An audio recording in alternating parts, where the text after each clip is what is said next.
All right, so this is Brian Jenkins from RunSignUp.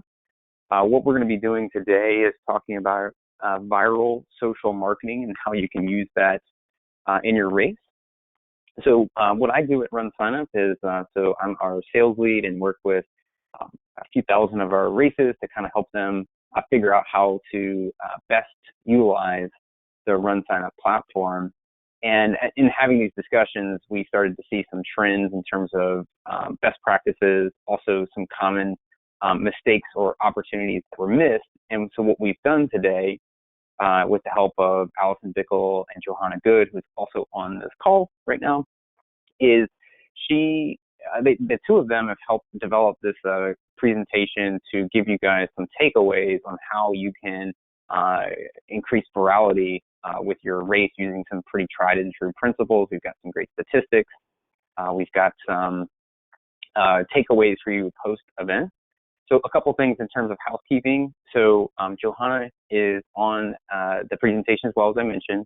And so what she's going to be doing is she's going to be monitoring your questions.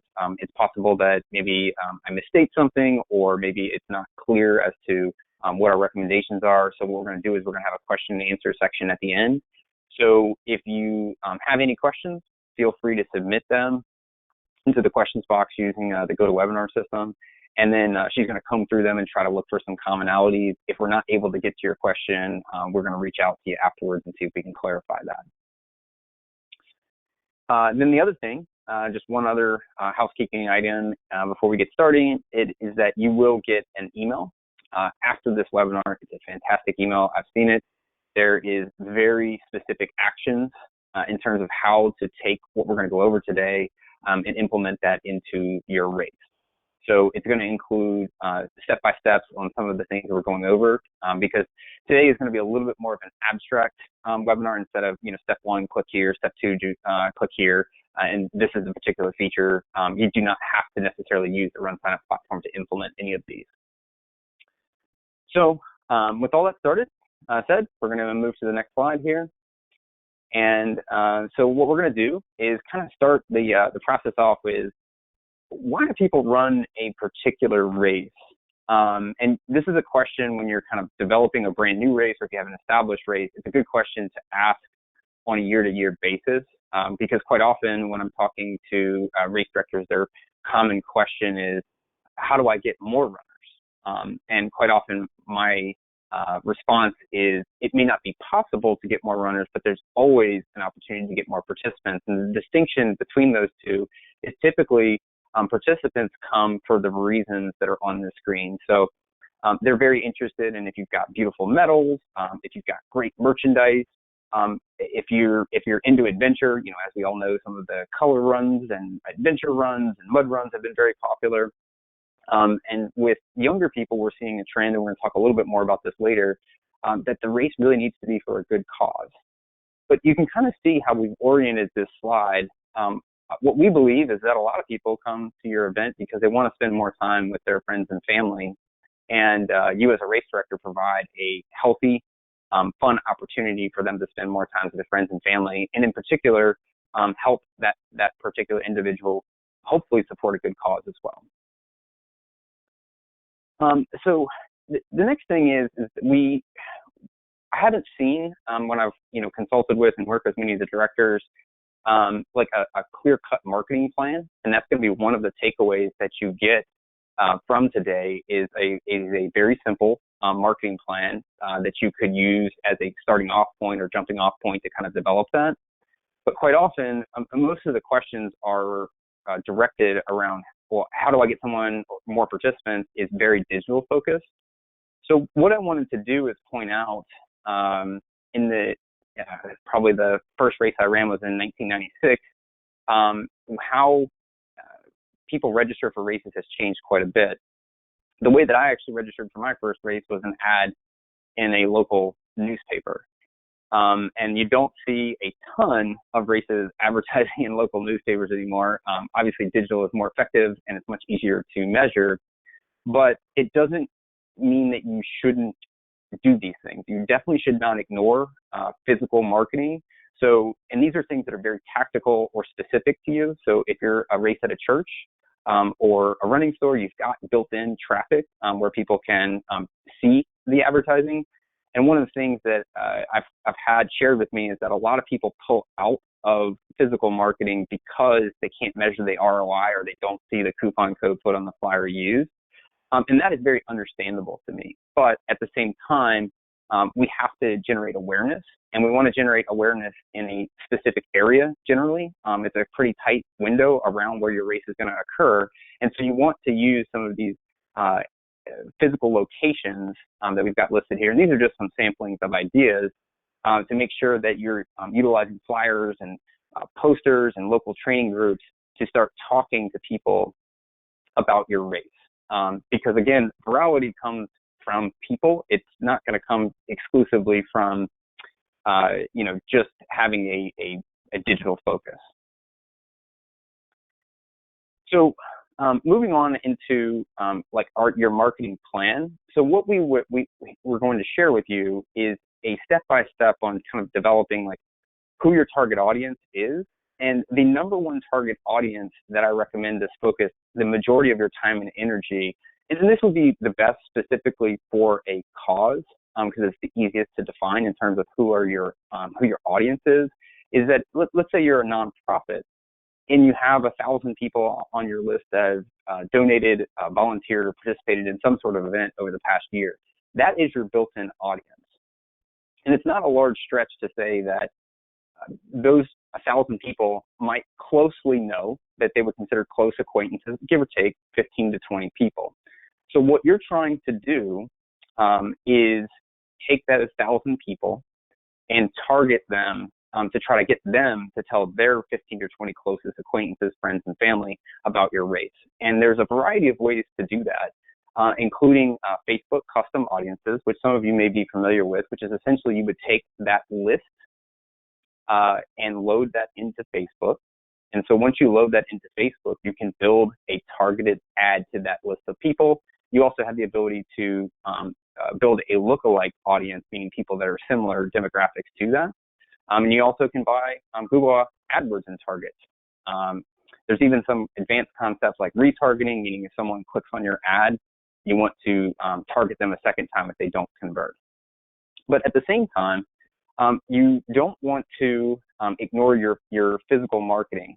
So one of the more interesting technology concepts that I've seen is Mailchimp, who RunSignUp does have an integration with, has some very good marketing integration tools and marketing automation tools. And the one that I got very intrigued with, because this is very hard to do for any small business, is well-done postcards. So if you sync your list into Mailchimp, you can send previous participants or your donor list or things like that postcards. And to some people, that would be kind of crazy because they would be expensive. But the reason that it's a very interesting idea is that most of the mail that we get are typically packages or bills. So getting something more pleasant like a fun race or something like that is a great way to stand out. Where I'm based in Richmond, Virginia, the Metropolitan Sports Backers, who put on several very large races, including the Monument Avenue 10K and Richmond Marathon, I get mailers from them quite often, and it reminds me, because of how well they're done and that it hits my mailbox, that it's still a very effective way to communicate with people. So when you're thinking about your marketing plan and we're developing this and you're saying, okay, I've got an audience, I know exactly who I want to target, and I know I want to use Facebook custom audiences. Well, that's great. And now we want to start talking about how can we grow your funnel. So your funnel is, if you target 1,000 people, hopefully we get 80 out of 100 of those to convert. And so this is where we start to break the discussion down into more tactical things. So the question that I asked several people in the office, and of course the answer is obvious, is would you rather do a race because you saw a Facebook ad, or would you rather do a race because a friend asked you to join? And of course, most of us would say, well, we'd much rather do a race because our friends are asking us to. Now, it's even better if friends are asking us, and of course, we could do Facebook targeted ads to them or some other targeted ad to that person. But that is that's the key, we think, is Our statistics show that up to 50% of all participants attend a race primarily because their friend or family member invited them. So what I wanted to also kind of point out, I was thinking about to talk about the difference between marketing, advertising, and virality, was the most viral thing that I can remember recently that was very positive was the Ice Bucket Challenge. And if you think about the Ice Bucket Challenge, it was friends and family members challenging each other to do this kind of unpleasant thing of dumping a giant ice bucket over their head and then making a donation. And as far as I know, they did not do any advertising for that. It just became a viral event. And we could all wish to be that successful, but I still think that the primary premise that I take away from it was that challenging friends to do something positive, to make a donation, and then do something somewhat unpleasant like dumping a bucket of water over their head is very applicable to races. So getting to the tactical part of viral social marketing, we have some automated social marketing tools to help you get participants talking about your race. And it's not just, I hate to kind of, I kind of like the term, cold digital marketing, is that a warm introduction is great in business and in life. When you're looking for a great plumber, getting introduced to the right one is a relief when you need one. And being introduced to a race that's well organized and your friends are going to be at is nice as well. So the first concept that we want to go over is teams, and there's some different ways to attack teams. So what our statistics say that about 30% of all participants will join a team if they're available. And so the takeaway that we want to give to people about teams is sometimes the original concept of teams was typically kind of two things. One was competitive teams. So, our team is faster than your team, so we get an award. And then the other was relay teams. And relay teams have been, especially in the triathlon industry, a fantastic way to get new athletes into the race and not have this burden of an entire triathlon on top of them to start. So what we want to propose from the team side is, focus on social and corporate teams as well. And you might be able to kind of hybrid them together. And you can do some different concepts, such as you offer a discount. So if you get 10 or more people, you automatically get a $5 discount. That's just a concept. Our system can completely automate that process. You can offer a largest team prize. And so you need to think through the largest team prizes and make sure that you have some sort of awards potentially for the second and third teams, because you could get some piling on. If a team realizes that there's already 150 people, it might demotivate some of the other teams. And these concepts can be applied to fundraisers as well. You can do best team costume themes, et cetera, et cetera. And then getting into some of the specifics of like the customers who have applied teams. So Bob Bickel, our CEO, he actually put on the Scott Coffee Run in their hometown of Moorestown, New Jersey. So we talked to him a little bit about their team concept, because it's actually been extremely effective. And so what they did is they went to the local running store and got the running store to sponsor this team competition. And I think that's one of the key takeaways as well, is when you're doing some of these viral events, sponsoring with getting a sponsorship from a local community business can have a big impact. So any team that gets more than 20 members gets a free pair of socks. And the other thing that RunSignUp provides to you, and you can kind of stoke the fire on this, is a team list. And so this team list is something that shows up directly on your RunSignUp page, and you can then, email it out or promote it socially so that people can see the standings of the teams. So you can kind of keep pushing Team A versus Team B versus Team C to get that going. So some of the other ones is, so Trish Portrice with Championship Racing, she had a race, and her biggest issue was that they didn't want teams with 4 people to get the same advantage as the 5-member mark. And they kind of had this problem where some teams were getting the discount but then not hitting the threshold. But RunSignUp has taken that off of her plate, because you can configure in our team pricing section the ability to offer refunds on an automated basis. So once that threshold is hit, the original 5 members get the discount, so they'll get money returned on their credit card via RunSignUp on an automated basis, and then the future members get the discounted pricing. So with relay teams, if you want to learn a lot more about relay teams, Chuck Spears from the Vermont City Marathon, they've been doing it for a really, really long time. Relay teams are great for longer distance races where you've got, in particular, companies are a great group to target if you're looking for a way to expand into teams and get companies involved, because they can break the pieces up. But logistically, they are quite a bit more of a challenge than some of these other concepts. So referrals. So over the past, I'm guessing 18 months or so, there's been a lot of drum beating on referrals. And we're at the point now where I think we've learned a lot, we've added a lot of software, and we've got some interesting information to back you up and give you kind of good recommendations.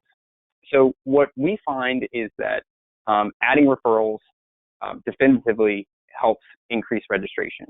Adding referrals and offering a monetary incentive increases registrations from referrals further.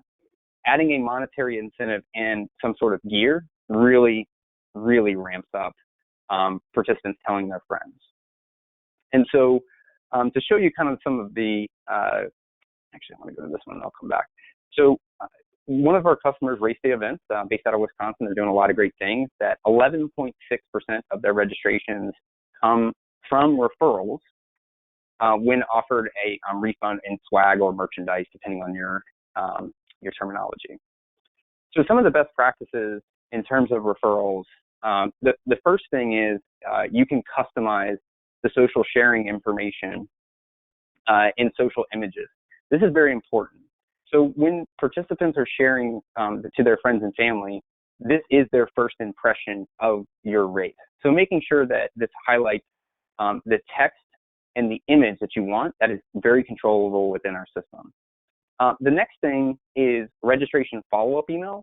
So this can be configured in our system to set up a drip campaign. We're going to look at this a little bit later, to basically drip emails out to the participants after they've registered to encourage them to be referrers, which is not the easiest word to say.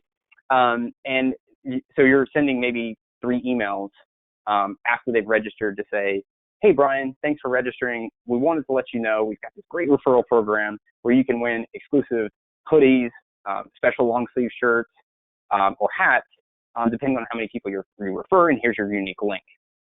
And that kind of brings you to one of the other concepts, which is exclusivity. So race directors, and I've seen a lot of them, have great merchandise and great ideas on what kind of merchandise will get people excited.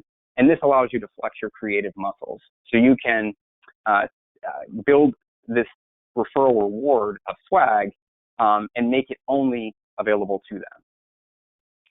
So the other thing that I personally think is very important is that when you're doing your post-race awards, make the person or the top 3 who refer the most people to your race an award category, just like winning the race or winning the age group.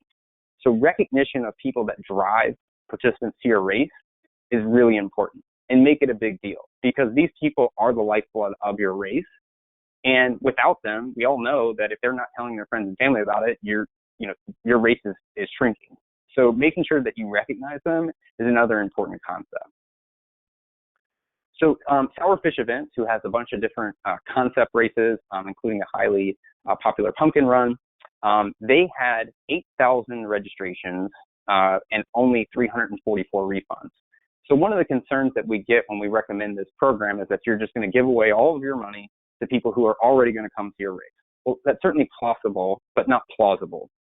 Because if you set the referral rewards high enough, like at 3 or 4 or 5 or increments of 5, so 5, 10, 15, it is remarkably difficult to do this. And it is someone who is literally taking time out of their day or out of their week to promote your race. It is almost impossible to game our system. And so you do want to make sure that you're continuing to offer escalating awards, and don't worry about the expenses as much, because only the truly elite people are going to get to these levels. So as I alluded to earlier, we have automated email and other marketing terms, this is called drip campaigns. So drip campaigns are tools to take marketing as like kind of an abstract idea and then just put rules to it. And so here's kind of the common drip campaigns that are very easy to configure in our system. So some people would call cart abandonment, meaning I start registering for your race and I don't finish. So you can utilize incomplete registrations. So you turn this on and then it'll send them an email at the interval that you choose to remind them that, hey, you didn't finish registering, click here to finish. Price increases. This is one of the more basic concepts, but of course, that you have a price increase on X date, we can then back up, and you can set how long you want to back up, the number of days before the price increase, to remind previous participants about when the next price increase is coming. Then on registration follow-up emails, as I hinted earlier, you can utilize these registration follow-up emails in a couple different ways. One would be the referral program, so pushing the referral program to the participants to remind them about that. And then the other very common use case would be if you're a nonprofit and you want to push fundraising. We'll get into that a little bit later. So one of the benefits of these systems is that you can go in, configure it, target your message, and then save it, and then the system goes to work. And so you can see how there's some percentage marks in here. So the RunSignUp system is then pulling from our database, hello first name or hi first name, and then you're including some text about the program you're trying to promote, whether that be fundraising or be it referral rewards, and then the unique link that they should be sharing. So this is an example of a drip campaign, or maybe sometimes called a path, or a journey or something like that. So you can set up this path in our system and say, hello, first name, thanks for signing up to support our cause, share your fundraising page with your friends, and you can kind of continue that on. And then you can also schedule an email to everyone afterwards to thank them for their support. So this is something that I highly encourage people to do, is as much as possible, write down a marketing plan of when you want emails to go into our system, schedule them, hit save, and then let the system go to work. Because I understand that it is very hard to keep on top of all of these types of things. So one of the other very simple concepts that we have seen is making sure that this is something our system does fairly well, is you can exclude current participants and target previous participants. So as you continue to use some of these marketing tools, you're not blasting the people who have actually registered on a continual basis. You're hitting the people who have not registered.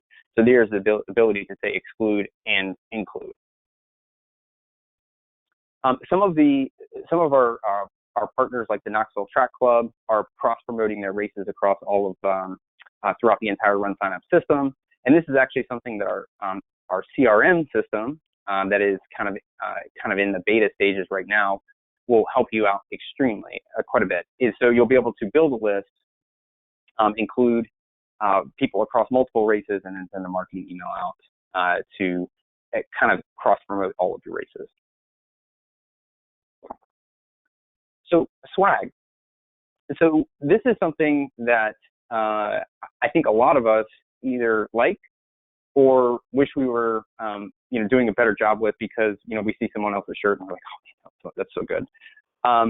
So some of the things that we try to encourage people to do, and this is very difficult, is to be unique each year, and making sure that the swag or the merchandise that you're giving out is something that you personally would want to wear, and you would want others to see you wearing that.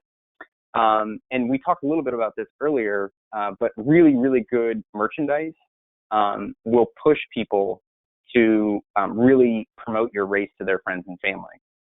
And this is the same concept if you're a fundraiser race. So if you're trying to get people to fundraise $100 or $250, things like that, make your premium T-shirt, or any T-shirt potentially, depending on the race type, dependent upon hitting fundraising goals. And some of our races have started utilizing the RunSignUp photo platform, which we call Race Day Photos. So you can upload all the photos taken by your photographer into our platform to get the photos out to participants quickly. We have Google Vision, which is a bot, and it attempts to tag the photos as quickly as it does it actually almost instantaneously, and it tries to tag photos with the bib numbers in it. So this is another giveaway that you can give to participants, and it's very fast after the event once you upload those photos. So in talking about being unique, and this one is one that I enjoyed quite a bit. We had a request for our office in Richmond. We're trying to build out like a poster wall. And so the Race to Roby Creek group, which is just outside of the Boise, Idaho, sent us a bunch of posters. And I have to tell you, I really enjoyed their posters.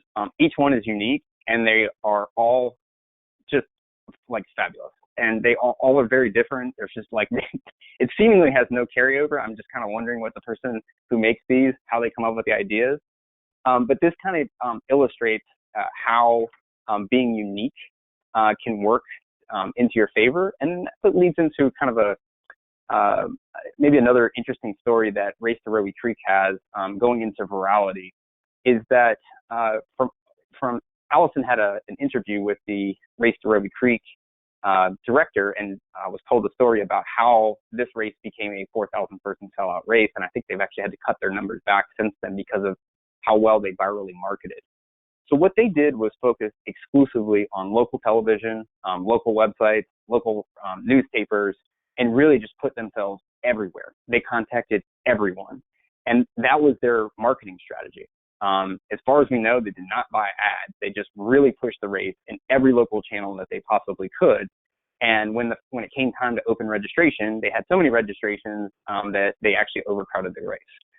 And I love that story because I think that it's something that almost any director, if they've got the ability to go contact local newspapers, local television stations, you're going to get told no a lot, but somebody might say yes, and that could be extremely beneficial to your race.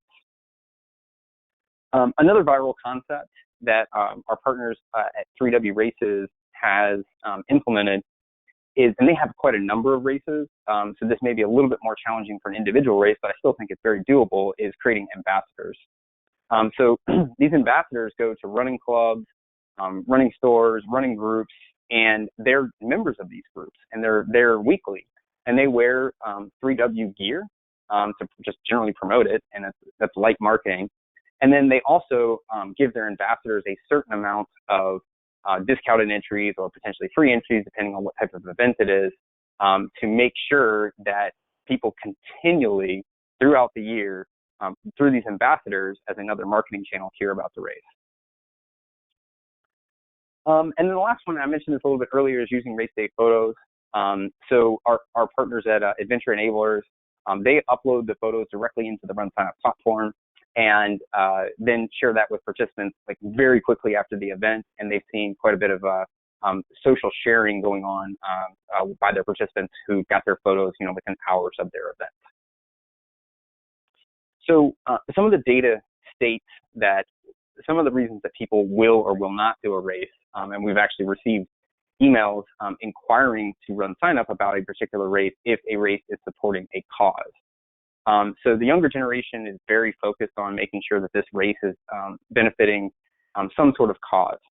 And so if you're a for-profit race, you really want to make sure that you're picking the correct nonprofit that aligns with your goals and values, and is also aligned with your audience's goals and values, which always may not be perfect, but you definitely want to try to look at your demographics, work with potentially local nonprofits that have a positive, people have a positive outlook on them. And because a nonprofit partner can become another marketing channel for you as well, because they have their own in-house audience, like we talked about earlier, who might be very interested in doing your race if it's going to benefit their preferred nonprofit. So with RunSignUp, we do have integrated donations, and many of our customers who have moved over their nonprofit partners into the RunSignUp system have seen up to a 50% increase in donations. And what we attributed this to is a clean process.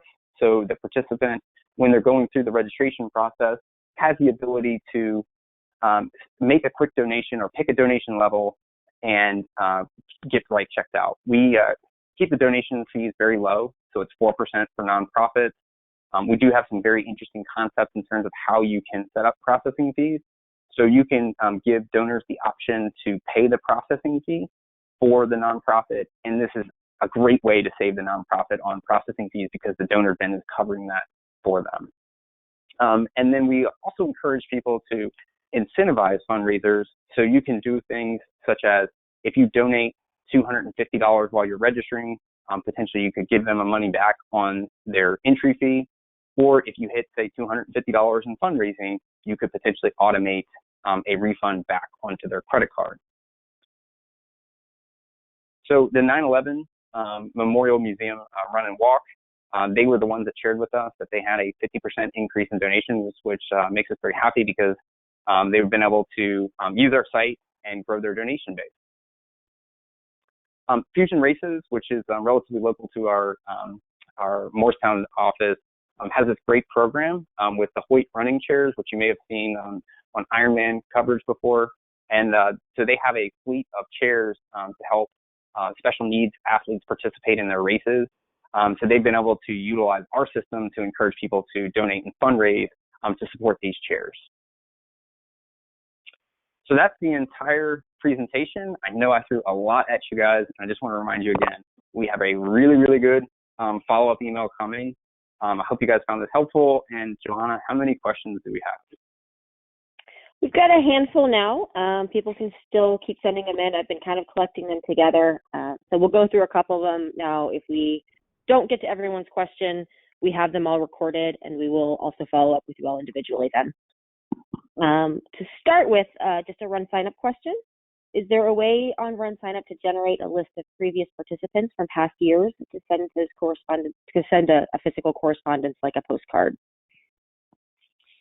Yeah, so in RunSignUp, you have the ability in the participants and then view participants. You can then change year and go back to the previous year. And then that would give you your list of participants. And then from the email side, when you do send an email, you can target previous participants, and that will roll up all the years and will deduplicate that. So there's, kind of two different ways to do that. And if you have participants that you want to add from previous years, if this is your first year on RunSignUp, how do you get those into RunSignUp to include in your marketing? Good question. So in our system, once you establish a race and you get into the admin section, there's a section labeled participants. And then within there, there's an import section. So what you can do is you'll get to there, and then there's a drop down. Forgive me, I forget what the wording is on there, but there's I believe it's a change year function. And then what you'll do is create the occurrence. So it would say, 5/3/2018 as the occurrence, and then you can add the events such as the 5K and the 10K if you'd like to keep track by events. And then you would import the data from a CSV file from your previous provider, and then we're up to date with you. The most important thing, in my opinion, to include if you're bringing over previous data is registration date. So if you include registration date on your previous data, that allows us to, in our system, in our dashboard, tell you how you're trending this year versus last year. And also, as our CRM gets better, I do really love the idea of people bringing over previous data because you'll be able to build some fairly complex lists of like, hey, give me people who have registered for the race at least 2 times, just as a simple example. Before I get to the next question, because I've seen this coming through a couple of times, yes, we will send out both the recording of the webinar and also the slides that Brian shared when we sent out the email today. For email, if you are not using RunSignUp email, if you have an outside email system, can you import and export the data from RunSignUp? Yeah, if you're creating emails, yeah, so if you're using an external email system, the only one that we currently, you can sync with is Mailchimp. We've had some requests for constant contact. At this time, we don't offer that functionality, but you can export the data into a CSV file and load that into your own system. You also can build custom lists depending on how you want to target that person. So you may just want to bring over email. You may want to bring over email and zip code and things like that. So that's probably how you would integrate with an external system. If we already have registration open and we're getting close to the race, is it too late to set up a referral program? No. Now if the race is like next weekend, that might be a little too late. But if registration is open and you're really not in like peak season yet, where there's the majority of your registrants are coming in, because once you kind of get past that bell curve of the majority of the registrants coming in, it probably is worth waiting to next year. But excluding that, we do have the ability, and you need to work with our support team because there's a few steps to this, but we can generate the URLs for the previous participants, and then you can use our email system and include a tag to send out the referral promotion. So everybody would then get their unique link, and you can also talk to them about what kind of a reward you're offering, that be it cash or be it a special T-shirt or something like that. If you have a race that has a pretty limited budget, what are some things that you can do to kind of set yourself apart and make your race fun? So that's a really good question, and that was one of the statistics that I researched. Is that the statistics say that if it's a brand new race, that 8% of the gross budget should be applied to marketing. And marketing is a kind of a nebulous term. I would include things like signage. So if you might have a sign at your race or a sign at your place of business where you're promoting the race, that would be included in marketing. Once you get established, I'd like to see about 4% of gross, and I include everything from registration fees to sponsorships, but not donations in that budget for the race. So if you're on a limited budget, the most effective thing that you can do is utilizing something like the referral program with extremely aggressive tactics, meaning, you're really offering them great stuff if they're bringing their friends and family, because then you're only paying for the people that actually bring something, whereas marketing, we're all putting money in and then hoping revenue comes out. With a referral program, you're purely paying for sales. So here's someone who has multiple races on the system. How does it work if you're trying to set up automated emails and referral programs? Do you have to do that on each race separately, or does some of that work at a partner level? So if you have multiple races or you're a partner, unfortunately, it is on a race-by-race basis because of the differences between some races, and I do understand that some races are almost identical. So you do have to set that up. We did just have a design update that really speeds the process up of establishing and setting up rules for the referral program. The other thing that is very beneficial is that once you set this up and you renew that with RunSignUp, you can copy that functionality. It'll renew on a year-to-year basis. So I have one person who noted last year they had some problems getting people who were using the referral program to use the referral codes. What are some recommendations to make sure that people are using the codes, and what can you do if someone claims a referral that did not come through their code?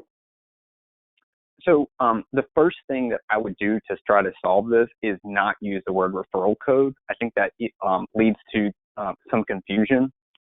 So we have technically in our database, it's called a referral code. But to a layperson like myself, I can't write any code. It's just a referral link. So if I want to be tracked on who I refer, I share the link. So that would probably be the first thing I do, is really start referring to it as a referral link and making sure you just kind of pull that referral code. Either you're talking about or messaging out. That way that they're really thinking about, I don't have my link. Okay, no problem. Here's your link. So that would be probably the number one thing that I would do. And what was the second part of the question, Johanna? Or did I answer it? If you have someone who did not use the code, can you give them credit for it later, basically? Yes. Yeah. Okay. I knew there was a second part. Okay. So yes, there is an ability in our system to go into the referrals. So you would go into our referral system. You can look up the participant and then manually apply a registration to that person. We tend not to try to encourage people to do that, but it does happen on occasion. There's definitely breakage, meaning if I click on the link in Chrome and then on my tablet and then end up registering on a completely different browser like Firefox on my my other computer, I'm not going to get credit for that. I'm going to take just one or two more here and then make sure we get people back to work. But if I have not gotten to your question and we don't answer it on here, I promise we will get back to you later. You did talk about cross-promoting races. If you have multiple races, what are some of the ways that you cross-promote your races? So there's a couple different ways, and it depends on how many races and how spaced out they are. So one is that we do offer a multi-race bundle. So like the perfect example of a multi-race bundle is, let's say you had a Mother's Day race and a Father's Day race. You could use the multi-race bundle to cross-promote between the Mother's Day and the Father's Day races. And that means that the person could potentially purchase both of those from either of the races and be put into both of the databases. That's one concept. If you have several races, one of the best concepts is our series point system. So RunSignUp, if you upload results into our system, we can do points. And points typically in the past has been exclusively focused on people who win the race or win their age group or place in their age group, getting some level of points applied to them. But what we're seeing more and more of is people who are applying points for finishing the race. So if you finish the race, you get points. And therefore, if you get X number of points, you'll get a special award or something like that once you finish the number of races. That will be my preferred way, is that I really want people to finish the race. I don't want people to just register for the race, because one of the biggest mistakes that a director can make is focus on how many people registered. And sometimes we can't do anything about bad weather, and that decreases the number of finishers. But I promise you, if you only get 50% of your finishers a couple of years in a row, your race is going to be extremely small very soon, because there's something wrong if people aren't finishing a race, unless it's the Barclays Marathon. That would be the only a special case.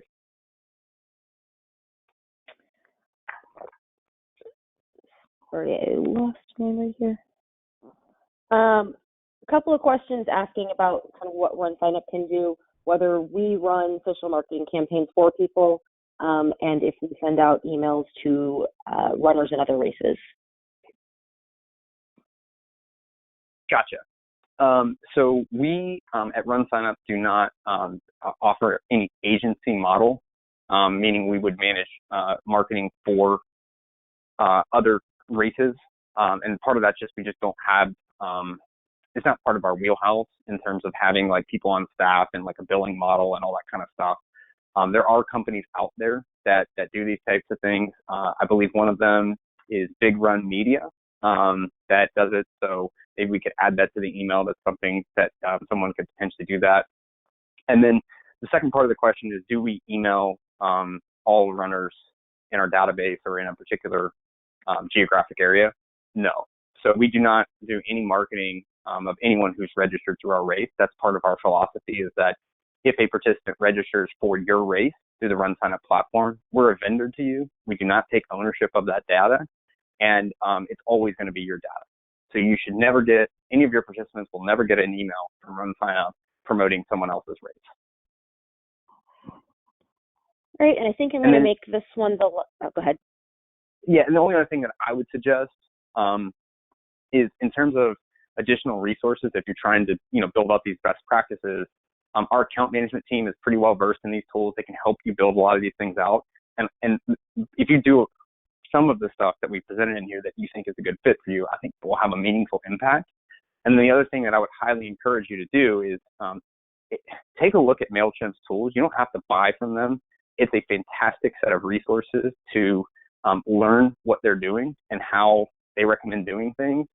I learned a lot myself by just logging into their platform. You can get a free account with them and just play around, but just learning like the stylings and how they word things, because they have templates in there. I found it very helpful.